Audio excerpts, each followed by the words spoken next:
Hello, everyone. Good morning. I hope we have a great day two. We had a fantastic day one. Lots of panel conversations went overboard. So let's keep it short. So I would request all of you to introduce yourselves one by one. Then we can start the questions.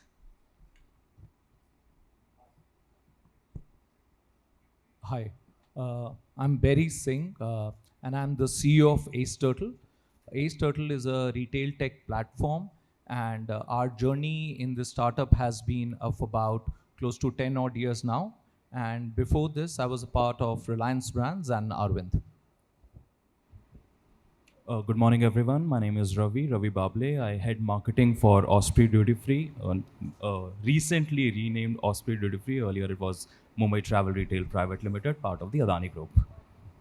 And prior to joining Osprey, I was with More Retail and United Breweries. Good morning, all. I'm Rajiv Menon. I represent a brand Mia by Tanish from House of Tata. We are celebrating our teenage this year. Brand has been very visible in last 4 years, spreading its wings across country. We are present in about 77 cities today. Fine jewelry brand that makes every lady beautiful. That's the way we position ourselves. Thank you.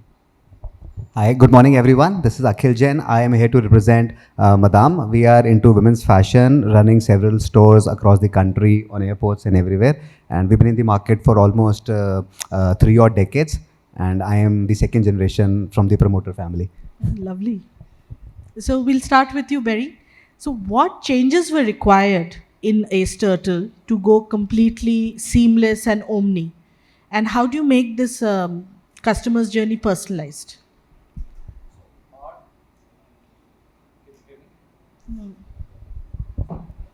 Hello. Yeah. So our journey has been a little different as compared to the traditional retail organizations because we were native to omni-channel.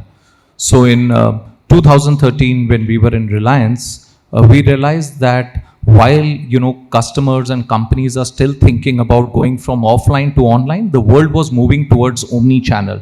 So we were there, and our point was if we could bring a technological product which could bridge the gap between online and offline, then we'll have a winning combination. So we developed a product called Rubicon, which entailed brands to get an order from anywhere and fulfill from anywhere. That was our journey in the SaaS space. For about 8 odd years, we were giving our technology product to some of the best brands in India, including Nike, Puma, Samsungs of the world. In COVID, we pivoted and we started acquiring global brands. But over here also, our objective was that because we came from a retail background and last 10 years had been in the space of technology, how could we marry retail and tech? So couple of things that our learning gave us was that when we were giving our technology product to a lot of our clients, one of the biggest challenge was that in terms of adoption. So you give technology, but the adoption doesn't happen in organization because organizations were built in silos. So organizations were thinking about their sales revenue targets and had structured the organization. There would be somebody who would be leading the multi-brand channel, somebody who would be leading the key account channel, somebody who would be leading the online channel. But in all of this, what we were not thinking was the customer, because the customer doesn't shop channels, they shop brands. When they shop brands, their journey might start from one channel but might culminate in the other channel. So keeping some of these learnings in mind, the first thing we did was we don't have any salesperson in the organization. So everything is managed through a tech platform. There is nobody who's going to the retail stores to check what is happening, what is not happening. We don't work with any wholesale, multi-brand distribution. And the reason for that is because you don't get data. And in our kind of business, which is focused towards the consumer and being a tech company, data is very critical. Because what you want to understand is what is your customer buying today and what will your customer buy tomorrow. So the idea was, how do we leverage this data? How do we map the omni-channel journey of the customer and ensure you are giving the right product to this customer? Second, our point was that one of the holy grails of omni-channel and personalization is single view of customer and a single view of inventory. Today, when a customer walks into a retail store, chances are he might not find the product that is there in the store. but the reality is that product might be lying in some other store. So how do you ensure? Now you can have an endless aisle, you can have technology products, you train the team to ensure that you don't have a loss of sale. Similarly, if the customer is going online, he wants to buy a product, then can you be available? Can your product be available closer to the customer? And that's where ship from store help. So these were some of the technological interventions that we did, and thanks to our learning with 8 years of dealing with some of the best of the brands, we could realize the challenges of adoption, challenges that these brands were facing, and we tried to put all of that together in our organization and build Lee, Wrangler, Dockers, and Toys R Us. Fantastic. I think you answered all the questions. Yeah? All 4 of my questions are done. I don't have to ask him anything. So, Ravi, now yours is a completely different kind of a mode. So, how does omni-channel work for a duty-free? Sure. So we are not getting shoppers from outside. People who are traveling internationally are the ones who are walking through our store. So the only way we can target the shopper before he even walks into the store is through pre-booking. Right? A person who's traveling pre-books the order, gets the convenience as well as the savings of pre-booking, and then at the convenience when he's coming back from his trip, his or her trip, comes back, collects the orders, goes home. Right? We have Adani One as our key aggregator. Adani One has taken the steps of convenience for the traveler's end-to-end journey. So from booking a flight, booking a hotel, booking, let's say, a train, a cab, or of sorts, and then pre-booking on duty-free. Right? Everything is seamless for a shopper on Adani One app. Once the pre-booking is done, it all flows into the system, flows on the shop floor, and then the shop floor takes over. And this is across all duty-frees This that you is operate? across all duty-frees. One single unit, one single entity for all duty-free stores that we run across 7 Indian airports, 1 international port, and 6 seaports. Lovely. So, Rajiv, tell us what are the kind of technologies that you're using for doing this seamless omni-channel process for your customers? So ours is more of a offline brand, being a jewelry brand. And I would say things changed for all of us after COVID, where our addiction or our dependency on mobile and technology became very big. And that is where, as a jewelry brand, we also said this is one area where jewelry has not tapped it. And we decided to work on the online platform also.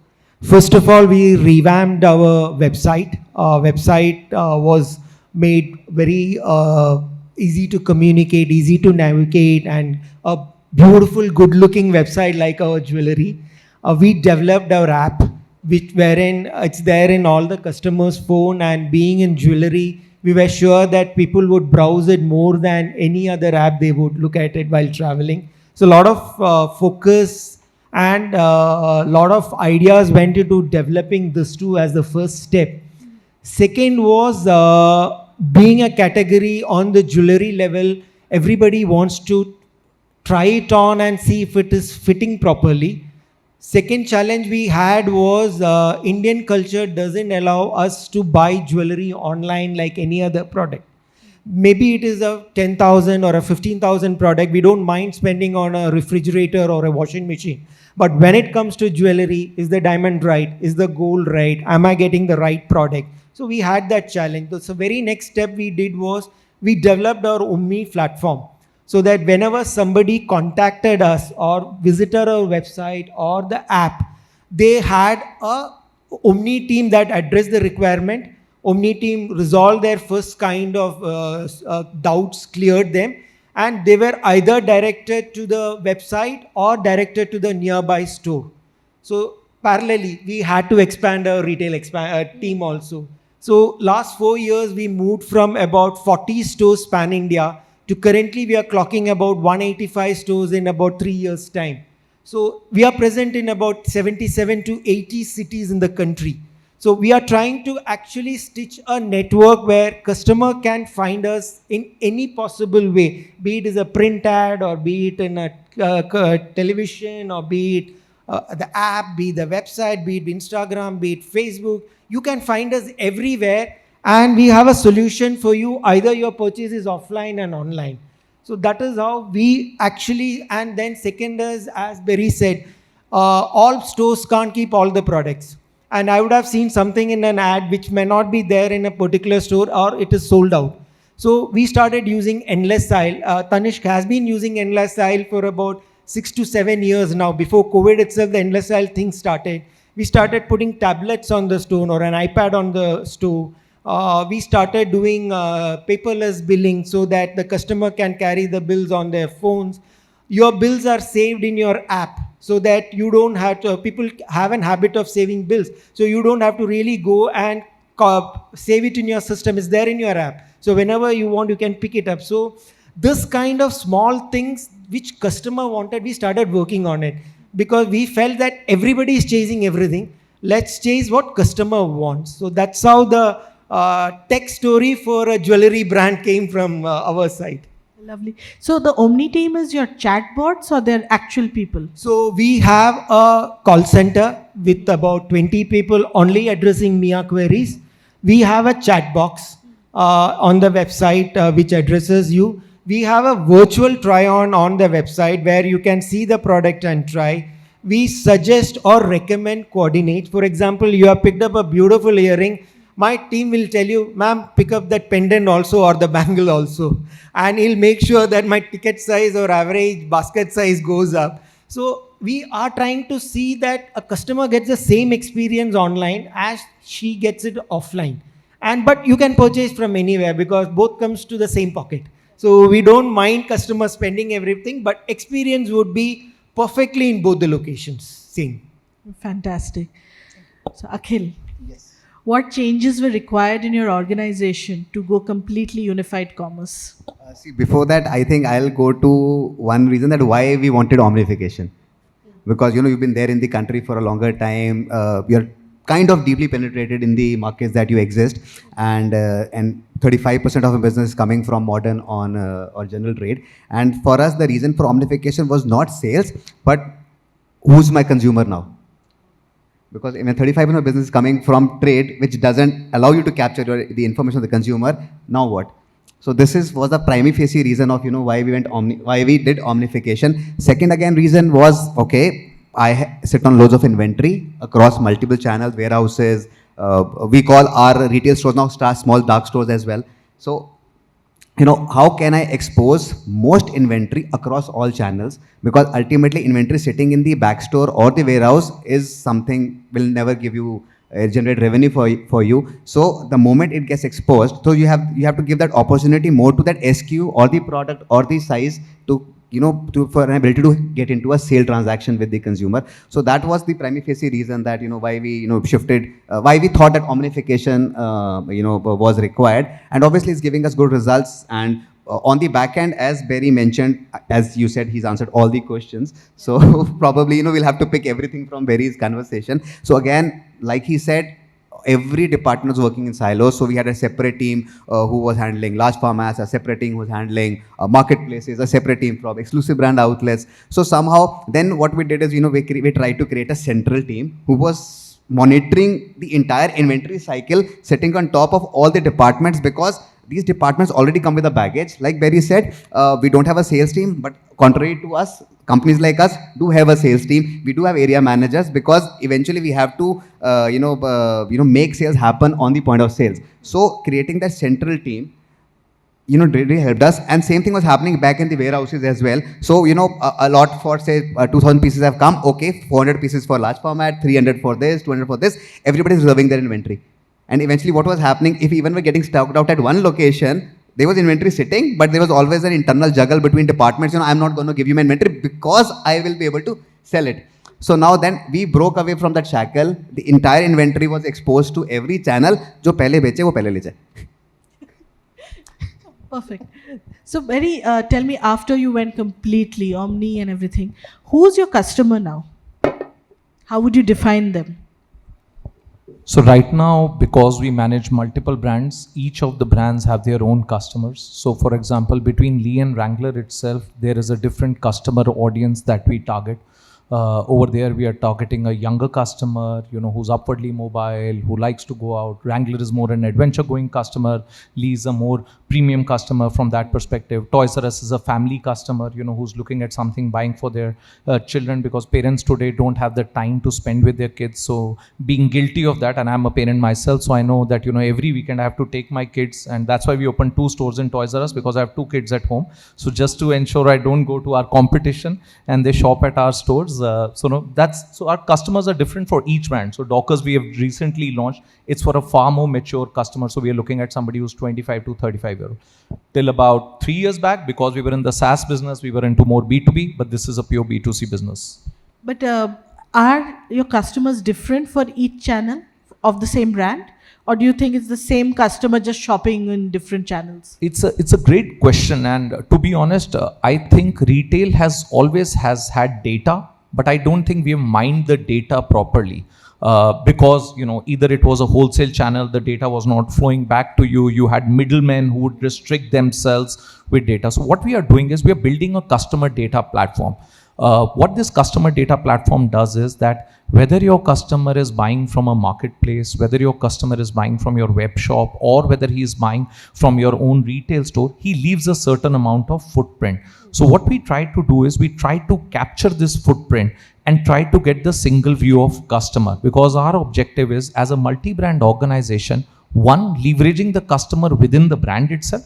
Second is, can I have that operating leverage across brand? So this customer might be buying a Lee jeans for himself, a Dockers shirt for a different occasion, and might be coming to a Toys R Us store, to buy something for his kid. So what we have also done is all our stores are equipped with smart cameras, because the way we foresee the future is that while you had an online funnel, you knew the customer came from Google, Facebook, or Instagram to your web shop. He would look at a particular page, he would add the product to cart and finally go to checkout. And if he was not checking out, you could do abandon cart and all that stuff. Can we create an offline funnel? These smart cameras tell us who's the customer. Now, because of the GDPR rules, I cannot say that Akhil walked into my customer, but I can profile him. I can even go to the fact that if there is a logo on his t-shirt or there is something, I know what kind of brands he wore and came to my store. Where did he go? Did he go towards the left side of my store where the denim wall was there? Did he take the product and take it to the trial room? So the trial rooms have smart mirror, which tells me whether he tried the product. If he tried the product and he brought back to the till, I can see whether the conversion happened or not. Now, the next time Akhil comes to the store manager will be informed his history. He's bought 2 times on our web shop. He has come to the store 3 times but never bought. So, he has a potential. So target him in a certain way. But this also raises another question of security. So that's why I said that, we are not going to target, we can't take his face and but we'll give him a unique code. So he'll be 001. So saying repeat customer and all of that to the store manager, but we cannot say and expose that data.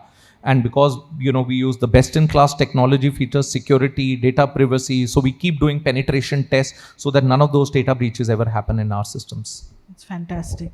It reminds me actually of a film I recently saw. I'll tell you which one later. So, Ravi, tell us something. How do you, brand consistency in different duty frees? They're all different places. You have different profile of people walking. How do you ensure brand consistency and all these, frictionless payments? Unified commerce is mostly actually unified payment that you pay from phone or anything. How do you ensure all these consistencies? All right. So initially in the Indian, airports for that matter were driven by AAI, right? Adani Airports acquired 7 airports in India and branded it under AAHL. We rebranded the duty-free stores to Osprey Duty Free 3 months back, right?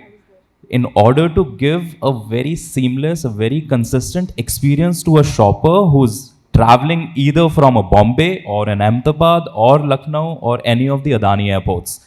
That's from a shopper experience point of view. Even from the assortment that we have kept, the assortment is let's say the top 25 selling brands that are there in India. Assortment is there across all the stores, and depending on the profile of the shopper, depending on the destination's country, depending on the time he's traveling, we have made assortments available on the shop floor, which is consistent and as requirement of that particular shopper.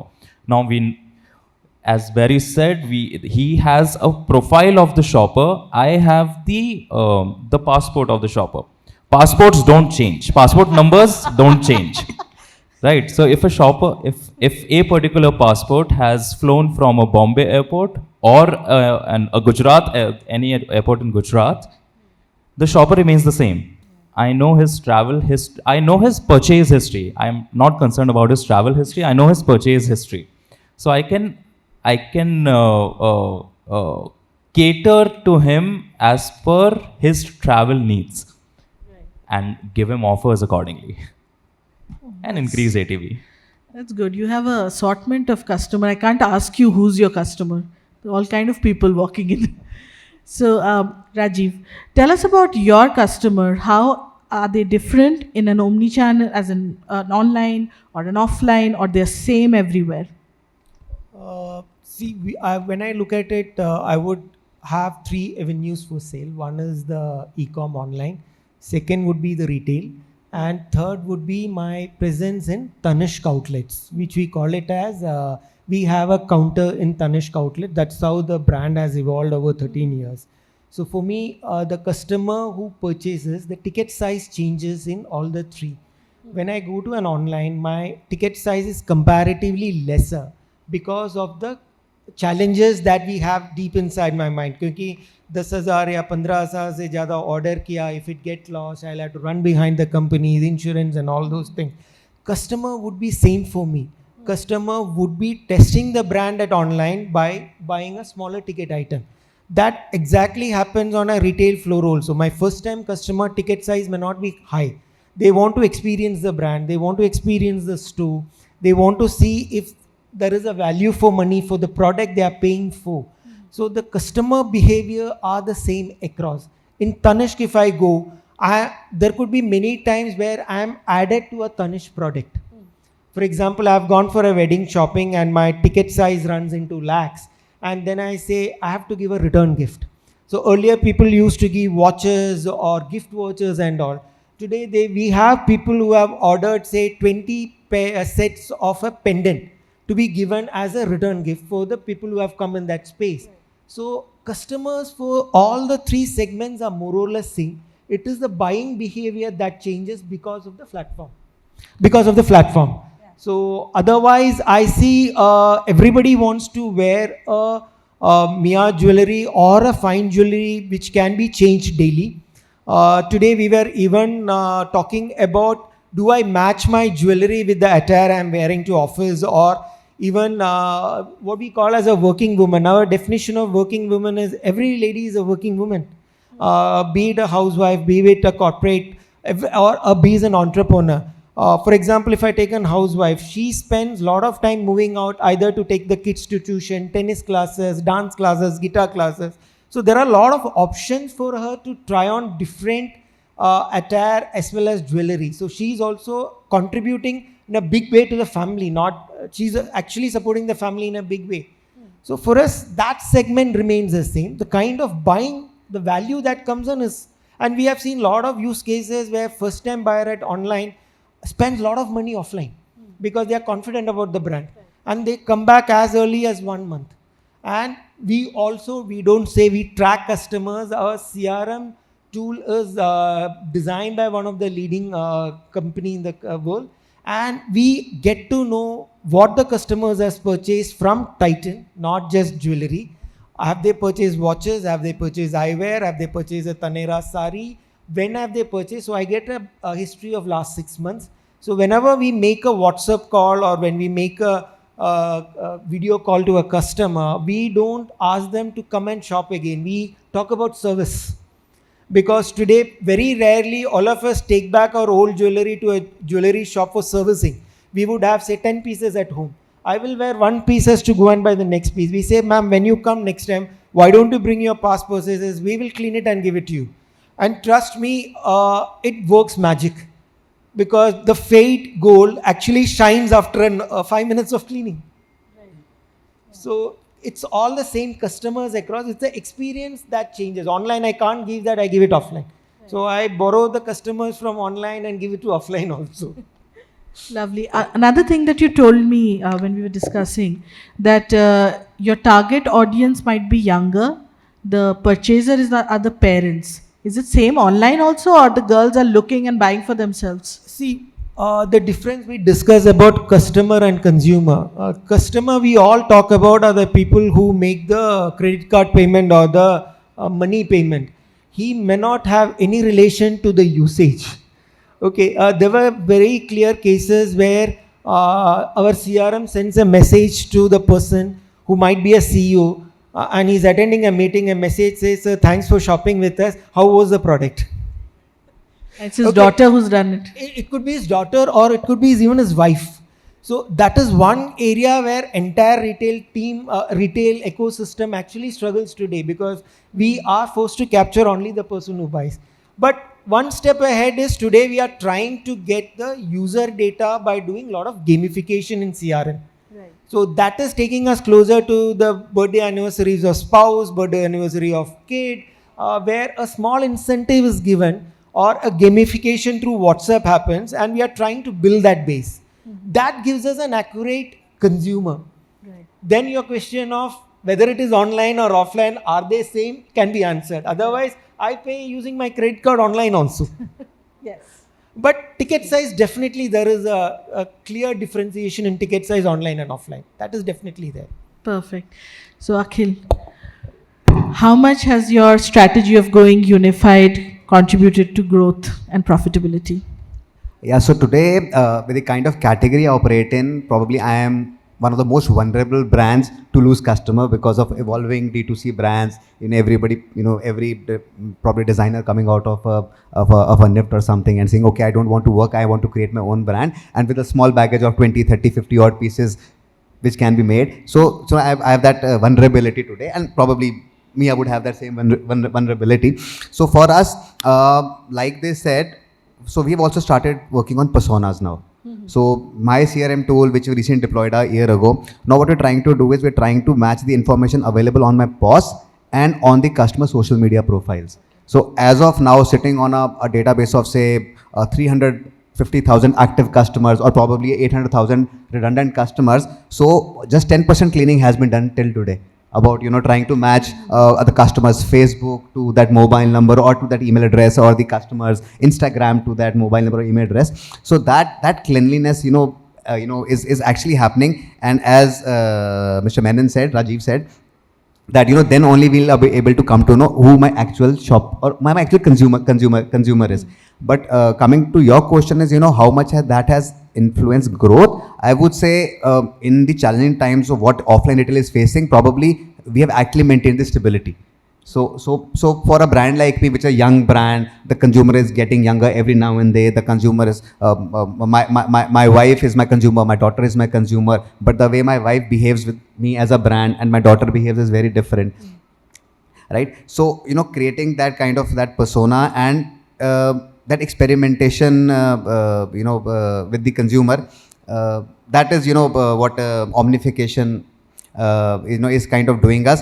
The digital discoveries become very important. My wife would still go to the store and see, okay, what's going on, and she'll pick up something. My daughter will do the research first. She will see what trends are happening. Should I go to a Zara or a Madame or any other brand as of now? And she has that fixed mindset. Okay, if I'm going to a shopping mall or I'm going to a high street, I know I have to visit these 4 places, and this is going to be my priority of visiting these stores. It is not like I'm walking to the mall and I can go with the first shop that comes in. No, she'll go. I've seen how my customer behaves like that. And so for me, for offline retail, as we're discussing with Berry as well, so offline is going through a struggle time in the last 2 years, but the digital discovery, digital amplification, something like gamifications, utilization of CRM tools in a better manner, trying to actually the data which is getting mined now has to be converted into meaningful insights. What I am saying, I'm on sitting on 800,000 mobile numbers today, but technically we have not actually actually created good insights out of information to actually see what's going around with my consumer. So for a brand like me or brands like us, probably digital discovery is actually stabilized us, then facing degrowth. Lovely. So I have a common question for all of you. What role does social media today play in making you understand who your customer is, and how do you kind of use it for your growth?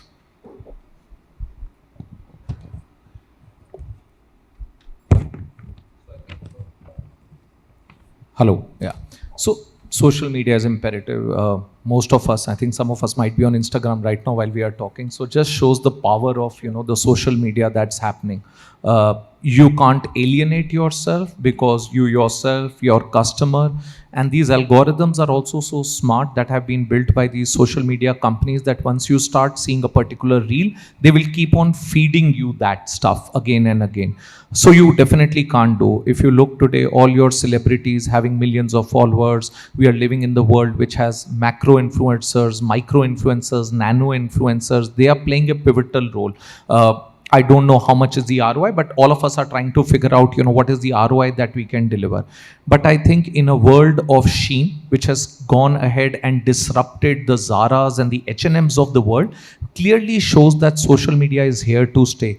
The trends which were being captured in 45 days are changing in about weeks or 10 days from now. So any brand which is operating in the lifestyle segment, you can't ignore this, because that's the reality. Your consumer today is no longer restricted to a particular city or a particular location. It is a very global customer with exposure of different cities, different fashion, different kinds of events that are happening around. And these things have definitely a big impact today. So when we are talking of a global consumer and global trends, social media, I think, definitely plays a big part in this choices that the consumer is making. Absolutely. Ravi? Okay. My consumers or my customers are global travelers. They are well versed with what is happening across the world in terms of lifestyle trends, in terms of the new alcohol products that have been launched, the best of the world. Now, a social media influencer, let's say a Curly Tails or a Bruce Passport, if they travel through the store, they recommend a particular product. The followers listen. The followers, when they are traveling, they would inquire about the product, they would buy that product, they would use that product.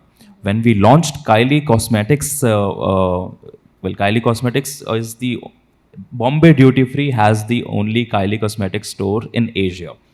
When we launched the Kylie Cosmetics store, we called up a couple of influencers, and it was massive. The followers, the kind of comments that we were getting, the kind of transactions that started happening on Kylie Cosmetics was insane. So I totally understand the power of social media, the power of influencers, and the kind of effect, the kind of influence it has on the global travelers these days. It is an important investment from a brand point of view. Yeah, I saw Shah Rukh Khan in all your social medias recently. His son's Diagonal is there, na? So we recently launched Diawol in Mumbai Duty Free, and Shah Rukh Khan was gracious enough to post about it. It went viral, and it converted into sales. Rajiv, what about you? So I would put it one as social media and one as influencers. Add on to whatever Barry said, same applies for us. Today we have evolved also in that, where social influencer, earlier it was a pan-India person known across and all. Today it has become a little more regional, wherein if I have a store in a particular city, and if I want to communicate that in that city, we do national influencer as well as a regional influencer who could be a face of that market. It can be for example, I'm doing at Lucknow. I would take a social influencer as an add-on who is famous in Lucknow. So that is one step that has gone up. It is slowly or it is competing with the mainstream media, which we all experienced about 5 years back. For example, a hoarding or a newspaper or a TV. Today, this also has become very prominent for us. Second, social media has disciplined all the brands, is my opinion, because everybody can voice their opinion in any platform. So brands also are very careful when they communicate something, when they talk about something, or when they display something.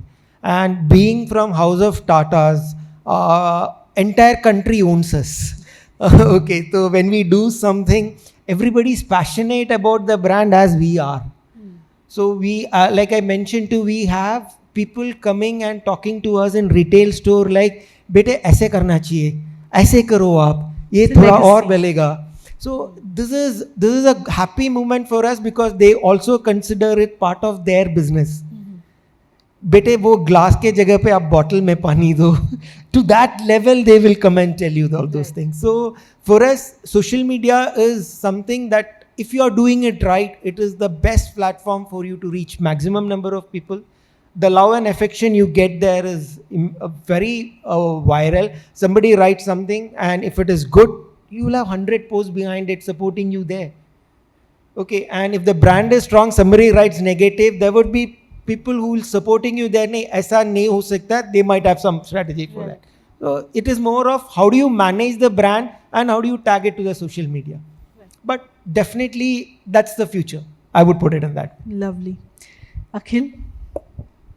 So, for the new age consumer, as I mentioned earlier also, the research and discovery is all digital. I don't say social media, I say it's a digital discovery. So it can be through your social media channel, it can be through your omnification, through your website, through probably a post which a friend of the customer would have posted on that. So eventually as brands, what we are, see for us, we only need consumers' time, be it be online, be it be on the stores. So what we are trying to do now is, how can we talk in a very personalized manner to the consumer. In return, we want her time either on my URL or on my stores. The more time, the more eyeballs I get from my consumer is eventually going to culminate into trust oblique sales. And this is what. You have Just something? adding to it, on the whole social media piece. Earlier, before this era, if you were doing a small event, the reality was it was concentrated between the people who were attending an event. We just did a collaboration with Suneet Verma with Lee. Yes. And we had a host of influencers. The kind of reach, the kind of amplification we could do for an event that happened in Delhi to a reach in Northeast or different parts of the world would not have been possible. So I think the ROI that it will be able to generate, because in offline medium, if you take a hoarding on MG Road, the reality is I don't know my sales increased because of that hoarding or because of something else. Today, that digital footprint gives you a full picture that, whether it's working, not working, what are the reviews, rating, what are people, what is the chatter that's happening around it. So I think there is a lot to be harnessed if we do it properly.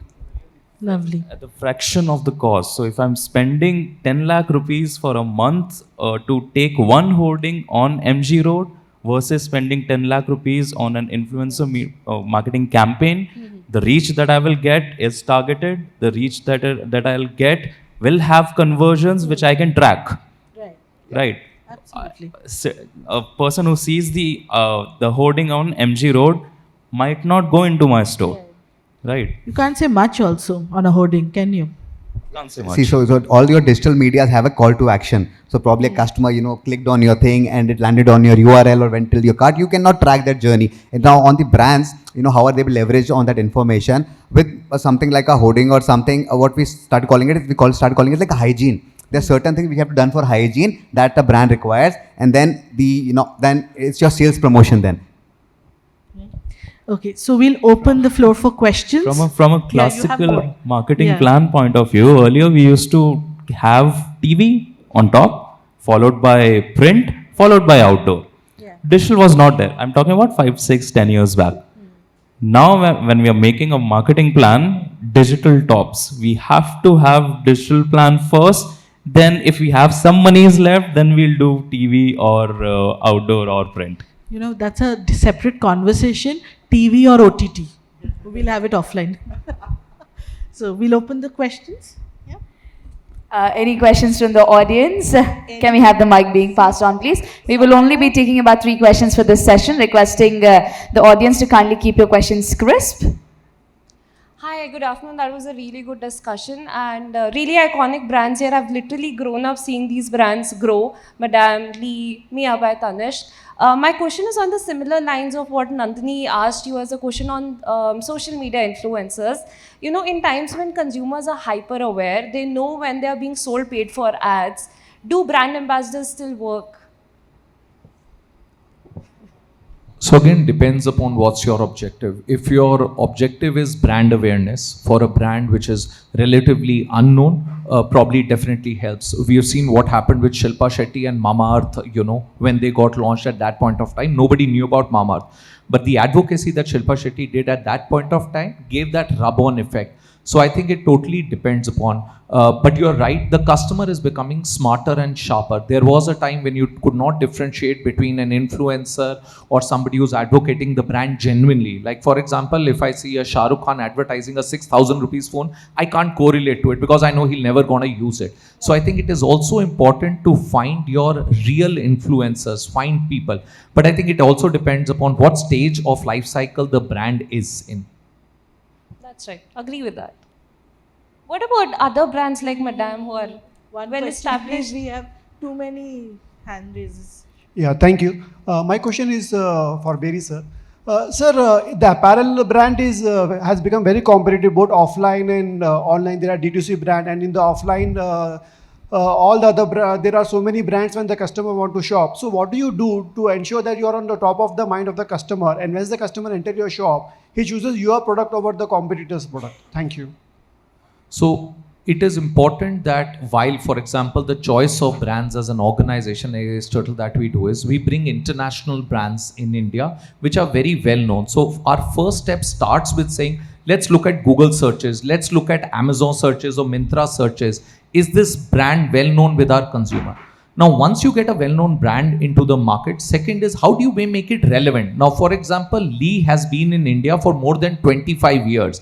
Now, the customer who was not even born is my customer today, and the customer who was 25 years old, in 99, 2000, today is a 50-year-old guy. So it is very important how do you make the brand relevant?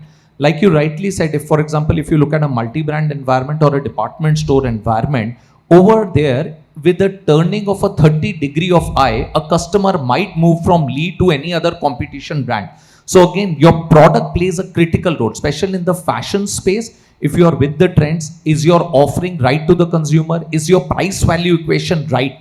Because there will be D2C brands which will come, which will create some noise, which will be far more agile than you are. But it is up to you. How do you make it relevant? How do you ensure that you're always on top of your game, giving the right product to your consumer to beat the competition? Thank you. Can we take one last question, please? Hi, thank you so much. This was a very insightful session. I just wanted to understand from the docket which we had that idea was to have seamless stores, right? So in customer experience across in-store, retail, and online as well, how do you ensure that the brand experience and customer experience are the same? Or first of all, my question would be that, would you want omni-channel, in-store and e-commerce experience to be the same? And if yes, then how do you ensure that these customer experiences are same across all the platforms which you're targeting? See, it's more about what I could talk about, Mia, is more about the way you communicate first, the visual part. When you have an online and an offline, most of your VMs or the marketing communications are customer sees the same communication or the same thing online or offline. That is how the journey starts. And then in the online space, again, you look at the product placement, the pricing, everything is related what the brand stands for, the brand colors, or what you see on a hoarding for an offline. Maybe that's the same visual on that season that comes as your banner page in an online. And when you go to the store, and again in online, as I told you, we have a virtual try-on, which is not possible, which is a physical try-on and an online. So the experience is not compromised there. I'm not going to just click on a particular thing and say, let me buy this. I will see whether it suits my face. So online is evolving in that same. And it's the best of practice that is getting shared in both the platform. Online best practices are being trying to be adapted in offline, and offline best practices or the basic things which is a challenge in online, we are trying to get it involved in online also during using technology kind of a thing. Virtual try-on is a classic example. When we buy a product online, it is only the photograph that we buy earlier. Now today, I can see myself in that. And there is a suggestion given saying ki, when you go to a store, your salesperson will tell you, sir, if you buy this is a good coordinate. Any industry, if I go and buy a shirt, I've been recommended a trouser. If I'm going and buying a kurti, I've been recommended leggings. Same thing for jewelry also. If I'm buying an earring, I would recommend a matching pendant, which is part of the same collection. When you can't do it online, your chatbot is doing that, or your intelligence is bringing that element also. Recommended styles that goes with it. So the experience has to be same for person who is buying online and offline. Otherwise, Omni fails. If I'm having two different worlds, it's very difficult to bridge. And when you have brands which is trying to open not one or two stores, you are trying to scale up, where you are having about 150, 200, 300 stores. Standardization is key.